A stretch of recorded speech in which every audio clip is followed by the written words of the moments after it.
Full Circle, Part 2. Juan was speechless.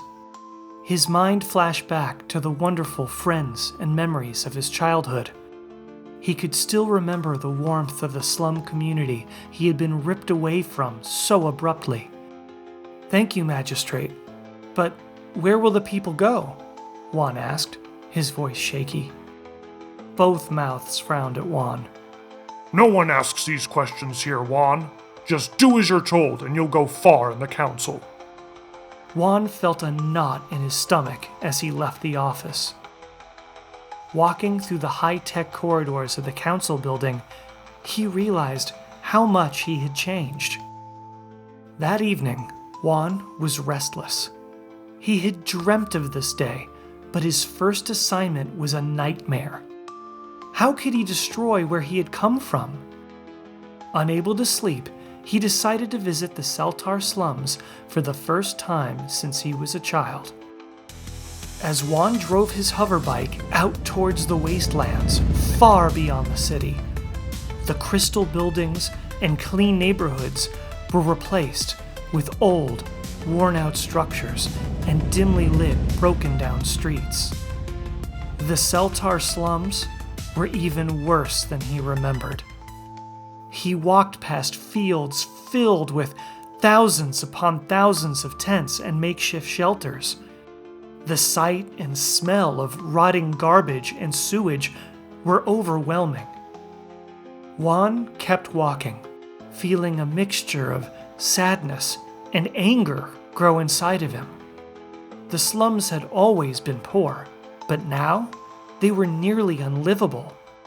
The advanced technology that made Mintanna so comfortable had done nothing for these people. Juan stopped outside the entrance to a small candy shop. The store was old and worn, but the warm glow from inside drew him in. As he stepped through the door, he was immediately captivated by the woman behind the counter. Her warm smile took his breath away. Agua. Water, por favor, please," Juan stammered. "Can you give me some water?" The woman nodded and poured him a glass from a small, cracked pitcher. Her movements were so graceful, Juan couldn't help but notice. "Here you go," she said, handing it to him with a smile. Juan took the glass, his hand brushing hers.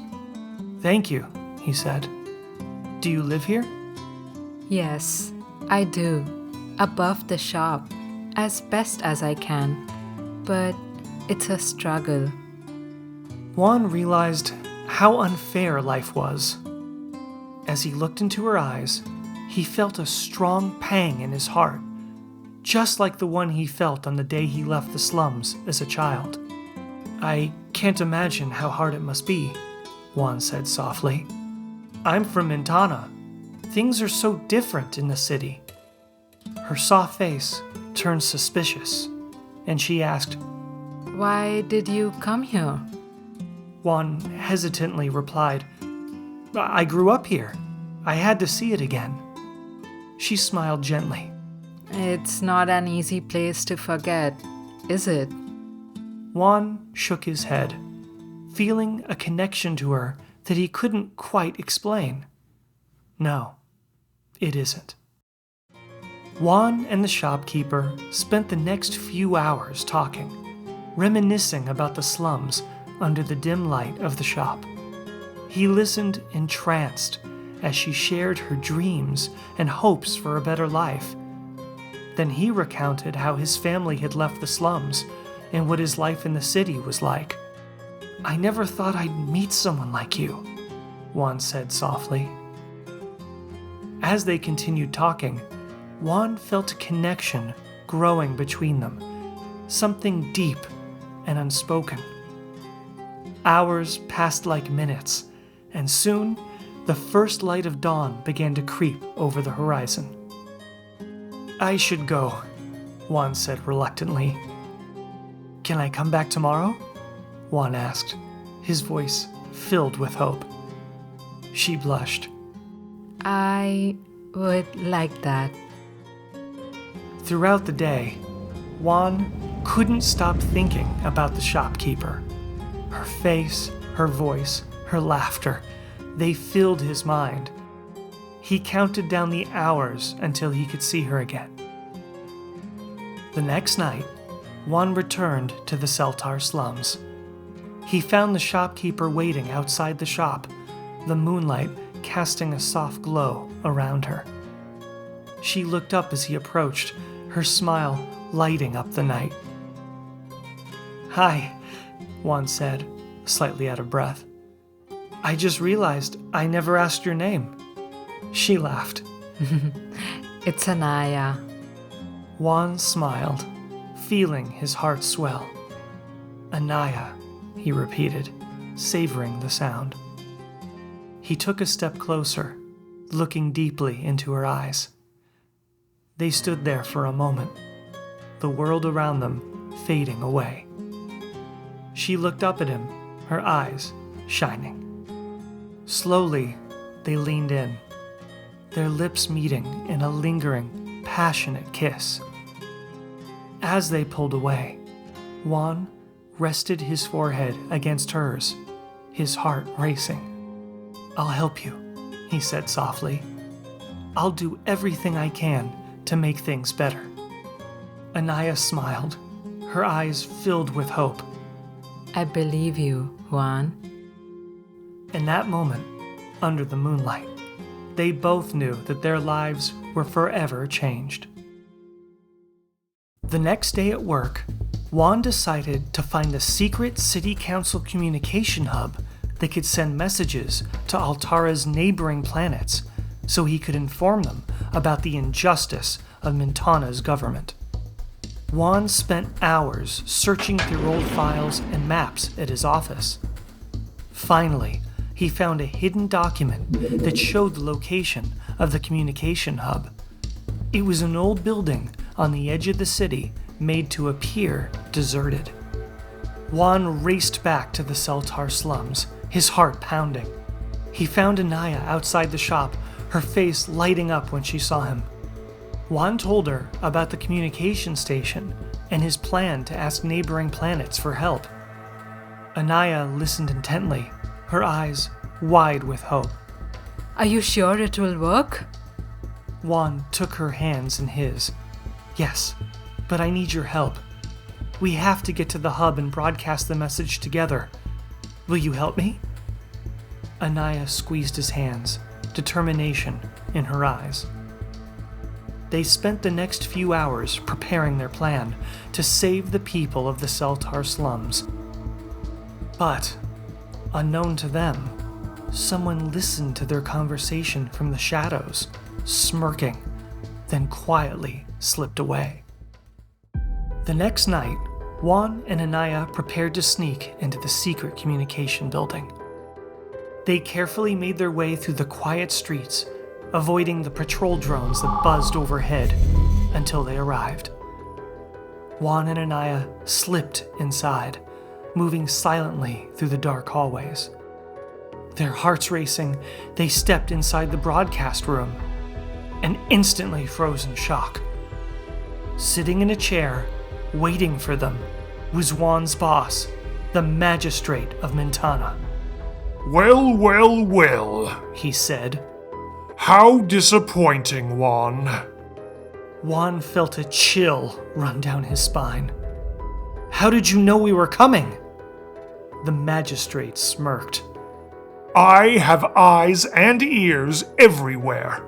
Did you really think you could betray my council and get away with it? Anaya stepped forward, her voice steady.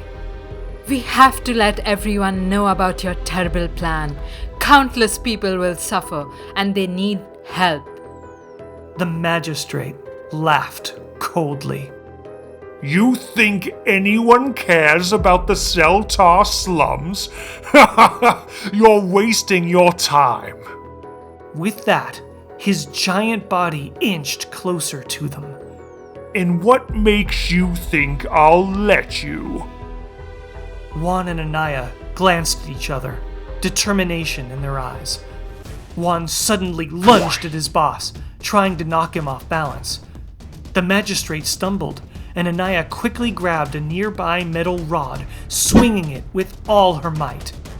The magistrate tried to fight back, but Anaya managed to hit his hand, making him drop a remote. Juan quickly picked it up and realized it was the device needed to send their message.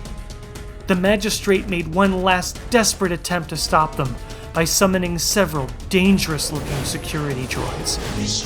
Seconds later, Anaya knocked him out cold with a fierce swing to his head. But it was too late. The security droids grabbed Juan and Anaya right before Juan was able to send out the call for help. Just as Juan was about to lose consciousness, someone leapt out of the shadows and knocked one of the droids to the ground. Could it be? Juan thought as he stared at the stranger. It was! Diego! His childhood best friend rushed around the room, distracting and damaging the droids. Juan quickly got to his feet and started transmitting across Altarra and its neighboring planets. He described the terrible conditions of the Seltar Slums and the Mintanna Council's plan to destroy it and its people once and for all. As he finished the broadcast, pleading for help, he said, "We did it, Anaya. We sent the message." Anaya rushed to his side. Now we just have to hope someone cares enough to actually do something. Diego, bruised but smiling, ran up to Juan and gave him a long hug. Juan still couldn't believe his eyes, but introduced him to Anaya, then listened in stunned silence as Diego revealed he had been spying on the slums for the magistrate for years in return for favors and protection for his family. But that had all changed once Diego realized Juan had returned and was willing to sacrifice everything to protect the place he once called home. Over the next few days, the global coverage of Juan and Anaya's message ignited a wave of protests across multiple planets. People across the galaxy were shocked by the terrible conditions of the Seltar Slums, as well as the corrupt plans of the Mintanna City Council. Soon, whole planets began to boycott Mintanna. Juan, now publicly known as the Whistleblower, joined by Anaya and Diego, became symbols of hope and change. They received messages of support from all over the galaxy. Juan returned to the Seltar Slums with Anaya, ready to face the future and to create a fairer world for everyone.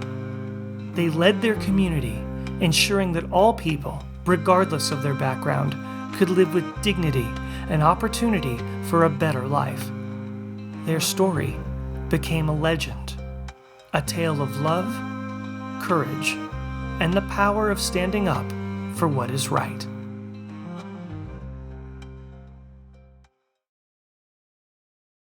All Tales is an original channel and podcast written and produced by Leo Bloom and Prati Som, and is released bi-weekly. Background music for Full Circle and their artists are credited in the episode's description. You can also listen to All Tales on Apple Podcasts and Spotify. You can support us on Patreon and gain access to exclusive merchandise and content. And remember to follow us on Instagram, X, TikTok, and of course, YouTube for more updates. Thank you for tuning in and being a part of our All Tales community. Until next time, keep your imagination alive.